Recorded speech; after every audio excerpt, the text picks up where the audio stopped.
Hello. How are you doing? We came down this evening, didn't we? Torrential rain.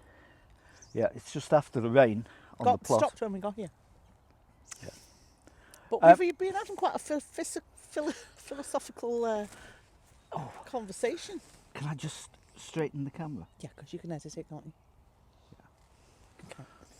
Okay, let's So, start again. hello. Yeah. Okay. Hello. Hello. How are you doing? I'm fine, thanks. I'm not talking to you. I'm talking to the people watching. They know.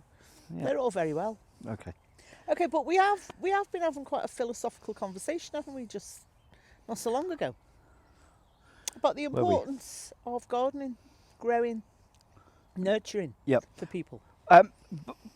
For those who've just tuned in, we've decided to make this one of our philosophy vlogs. Philosophy chat. Philosophy chats, because like I said in a previous vlog, that we are training to become doctors. You know that, and as part of that training, we must also talk about philosophy. This week it marks Mental Health Week in Britain. Yeah, it does actually. Yeah, I mean we've had National Garden Week, we've had Naked Garden Day, we've had UK Garden Day, but importantly this week it is. And the reason we're saying that is because gardens have been very much linked to mental health during lockdown for a lot of people. So keeping them positive and the focused. very first question of our philosophy vlog is, why do we do all this, Catherine? Why do we do gardening? Well, I think the question that people should ask is, what would you do if you didn't do this particular thing? Whether you do it for leisure, whether you do it for your work, whether you do it just to grow. What would you do if you didn't do it? Yeah. And then you will find the answer to why you do it. That's a good question. I mean, you'd probably just if you didn't do gardening, you'd probably just sit at home and watch the telly, wouldn't you? You'd watch YouTube and stuff like that, wouldn't you? Not me, no. If you did gardening. Well, people, we do it for Can hobby. You watch gardening? Yeah, but we do. And can you do gardening and watch YouTube at the same time? If the gardening channels, you mean? No. Oh, no. Can you not do that? There's nothing else worth watching on YouTube other than gardening channels. Wouldn't it be a good idea to have a little headset? Or glasses that you could put on, that you could watch YouTube channels at the same time as you're pulling weeds out? Can we? I'm just saying, wouldn't that be a good thing? What was the question? The question is, how important is gardening to people, and why? Why do people do it? What do people gain from it? Whether that's growing flowers or vegetables, or creating a woodland, or creating ponds, creating a fabulous jam-packed greenhouse, whatever it is. Do you know what I think it is? And I think it's something innate in all people. Yeah. It kind of puts you in touch with who you are. With something very fundamental in the human condition.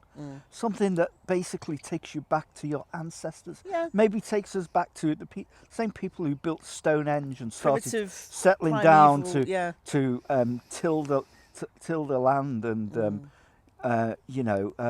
basically become a peasant. Be peasants. Did you know that in medieval Britain that 90% of the population were peasants? And the word peasants and peasantry is to do with farming. That was another name for farmers. But not only farming, but foraging and using all the natural things we find that we can either grow or we can forage and we can reclaim and eat, and herbs and things that you can use for medicinal purposes. So peasantry, it's seen as a derogatory term these days, but I don't know whether it is. There were rich peasants and there were poor peasants. There were the Irish bog-trotting peasants, which some of us are related to. They were called bog trotters because they used to trot around the bogs. There were the sod-fighting peasants. Remember the sod-fighting peasants? So I would know we would go along the riversides throwing sods at each other. Remember them? Yeah. Oh, They would go along the River Mersey throwing sods at each other, basically. Okay, so anyway, this peasantry is a good thing. We're all peasants. Remember what Oscar Wilde said? Yeah. We're all Which peasants, one? but some of us are looking to the stars. He never used the term peasants, did he? He may have done. You don't know. Have you read the Mark Twain Have may you have read the done. complete works of Oscar Wilde? No, I don't want to waste my time with that. See what I mean? Illiterate. Oh, you can't say that. You've got to cut that It's out. peasantry, Kath. Hey, who was the one who No, studied not English li- literature? actually- It wasn't actually- you, it was me. Actually, I know. Thank I you. know you to be well read. Yeah. I can read you like a book.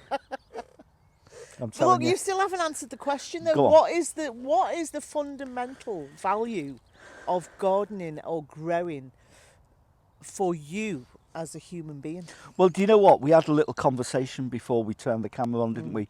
And we talked about that idea of being rooted Yes. in a place and Yeah. giving And- out yeah, roots. You giving know, out when roots, you want yeah. to set down Yeah. roots, that saying, you set down your roots. Mm.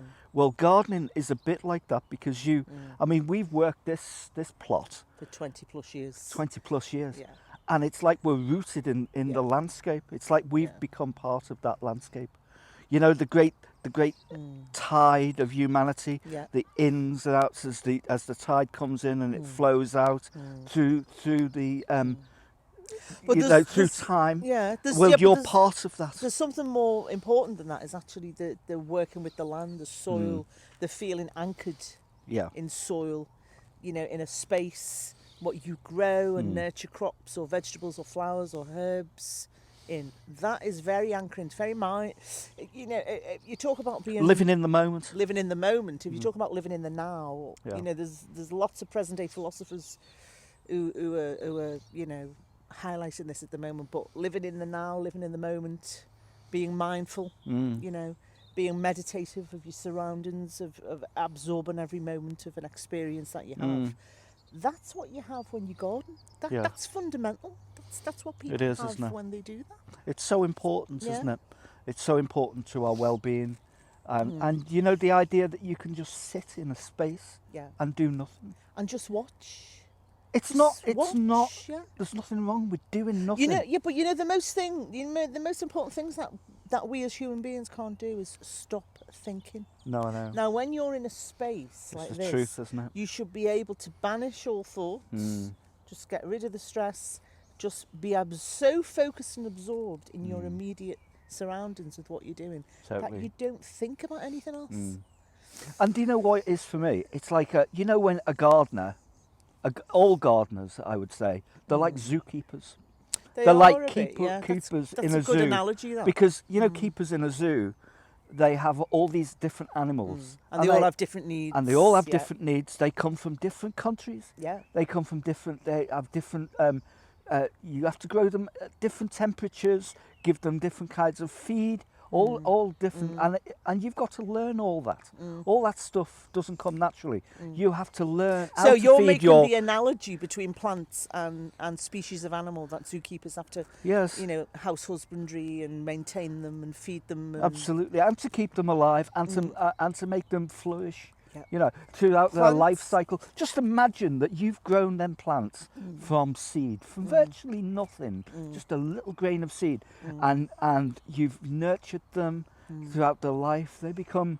You even. I mean, it's no exaggeration to say that you talk to your plants, because you do. You actually, it's you give them complete TLC. Well, Every morning when I it's- wake up, yeah. I go out into the garden and say hello to my plants. Not actually out. I don't say it out loud. because mindfully, I'd probably yeah. the neighbours would think I was crazy, but I Oh, I don't certainly know. do.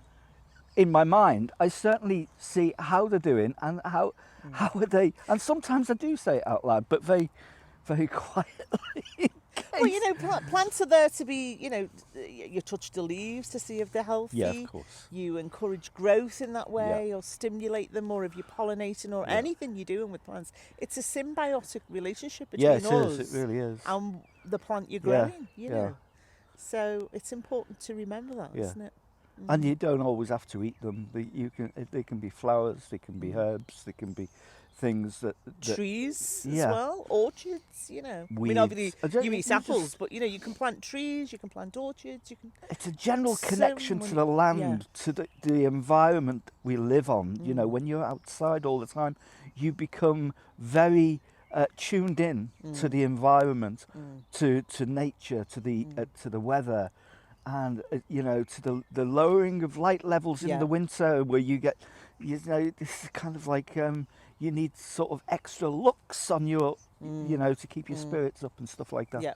So it's very important to get outside and to garden. I mean, if you want to self-medicate, if you're talking about self-medication, it's the highest form of self-medication you could possibly And I think want it's for. you know depending on what work you do, and I mean our work takes us outside a lot of the time anyway, so we're lucky in that Yeah. respect. But you know, if you're stuck in an office or you're stuck at home working at the computer or wherever, then you have to have a space where you can go and be part of nature, You do. because that's what we are. We're you know we are caretakers of Yeah. everything that's around us, or we should be. Yeah.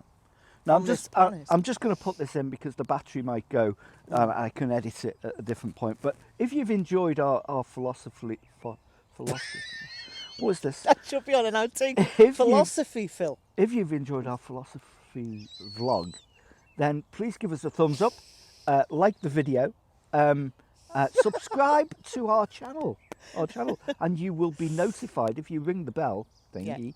Ring that bell. You'll be notified every time we put a new video up.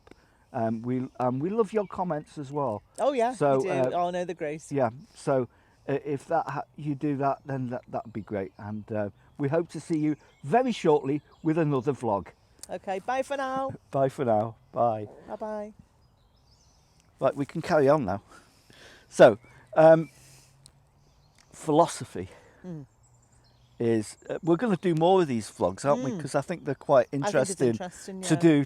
do. If you've got a question that you'd like to, Thoughts on nature and the natural world we find ourselves in. if you'd like us to answer, as far as growing stuff is concerned, because it does run deep. It runs deep in all of our psyche. We've been doesn't it? gardening for a long time though, haven't we? Even way before we got the allotment.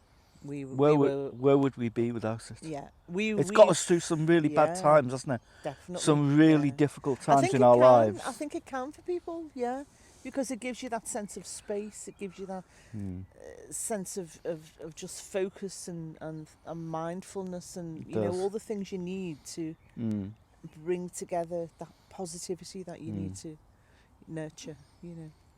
Do you know what I like most is these moments now? Is we're actually on the edge of a big Park. Liverpool park. Yeah, But here on the allotments, it's so quiet. it's isn't after the rain, it's in the evening, and there's nobody here. it? And it's just like you've got the entire thing to yourself. It's grace, isn't it? It's it's a wonderful thing to have. You know, if you live in a big city or anywhere really, but it's just that thing, you know. And just listening to the bird song is incredible. You know, we get so many different species of birds here. It's amazing. You know, we get goldcrests, we get nuthatches, we get woodpeckers, We do. we get all the tit family. I Blue like tits, the tit family. Coal tits, great, you know, great tits, long tits. The works really. But you know what I'm saying. There's schoolboy humour there going Yeah. on. Yeah, but we also get foxes coming visiting. We've had stoats on the site previously, We have. hedgehogs. We don't tend to get any badgers here, not because of where it's positioned, really. Remember that time a few years ago when we had the partial eclipse of the sun, and all the Oh, bees, yeah, all the bees just went went to sleep. and you could actually stroke. You the could little stroke backs, the little backs, yeah, and then you know all the leaves, the dappled shade, with the you'd see tiny little segment, crescents, crescent moon, crescent yeah. sun of the moon. Sorry, Yeah, moon. little sorry. crescent shadows, Sun. and everything became really strange. Didn't Yeah. it? It became. Yeah, it's almost like everything just stopped for that time, Yeah. didn't it? That's, So all the insects just sort of went to it sleep was just magic. in the middle of the day. Things like that Yeah. you don't forget. Yeah, You it's know. fabulous. It's a great. And here we have It- some it wonderful builds memories, displays doesn't of you know, we have like nature documentaries unfold. I mean, only the other couple of weeks ago, we had the kestrel at the back Oh yeah. being mobbed by 4 magpies Mm. because they were after chicks and various things, weren't they? Mm. And obviously, you're getting a lot of nesting birds at this time of year, so you need to be mindful of that and careful, don't you? I also think that anybody who does gardening or allotmenteering, that they do consider doing a YouTube channel as a kind of like a visual diary of your growing. Well, it's a seasons. documentation, isn't It's it? a documentation that you not Yeah, only share with other people, yeah. but you kind of like A visual journal. it gives you something to look back on. Mm. You know, it's a little memory thing, so you can. It's like an online resource, isn't it? It is in a way, yeah. And yeah. you look back on times that you'd forgotten about, because we were just looking back on some videos that we'd done a few years ago and completely forgot about them. that yeah. we'd even done that, you know. So it is a good thing, isn't it? It's fabulous. To document. I mean, we've been documenting our journey in various ways since we started. Some photographs. Since the 90s. I mean, yeah. you put some up I on put some up on Instagram, didn't you? Instagram, From about 95 and stuff like that. When we were young Oh, it was people, the later 90s, yeah. we were young people when we started here, and now we've got grey hair. Oh, you have. It's taken away the best years of my life. I think it's gave you the best years of your life. Yes, it has actually. No, it certainly has. It's a great thing to do. It's really creative. It ticks all the boxes. But you know what I like about it? It's also quite For mental health. If you're talking about mental yeah, health, but also what I like about it, it's the class barrier goes, doesn't it? There's no class barriers in gardening. Though there is attitudes of more conventional gardening, and I mean I like more wildlife gardening and various things. But really, I mean we all learn off each other. we're all the same, aren't they? It's yeah, that's it. I was looking at a book I bought in 1990 of Jeff Hamilton's gardening, a beginner's guide to still got gardening. it? Still Yeah. got it, and I read it from cover to cover, and everything that I read in there is still relevant today. You know, there's how many times do you have to reinvent the wheel? I mean, the way we used to garden years ago. Yeah. If you're talking about after the Second World gardening War, and stuff like that, it's crazy exactly, stuff they used to use. No, but it's Yeah. still the same. There is a difference, but there's still a lot of things that are the same. Yeah, well, we've become more organic now, though, haven't we? And Yeah, I know that's right, but there is a lot but of they were advice. doing quite a lot of organic methods then, without it being termed organic. Yeah, You know. and they were recycling and all of that stuff. You know, and which I did a vlog a short while ago on potato peels, and you know when they used to throw potato peelings into my Just into grandma the earth, used to yeah. do it, put them in the bed. Well, then potato peels, I tried it out. I've tried it out. Well, now they're actually sprouting at They're home, actually growing. so it works. Yeah. All this stuff works. So you don't even have to have the whole potato. You just need the peel with the chit Yeah. for it to grow. So so it'd be nice to know from people what the main reason is for why they grow stuff. Really, Yeah. what's the main reason why they do it? Yeah, that's our question to you. Why do you grow stuff? And once you identify leave your that, comments below. you know, they can elaborate on what the whys and wherefores and everything else. That's it. Well, I think we've said enough. And the bats are going to be coming out Bats shortly. are going to be coming out, so pipistrelles, we've yeah. got a few things to do before we head off. we pack up. Yeah. But I hope you've enjoyed it, and tune in for The next one. the next vlog. Okay. Bye. Bye bye.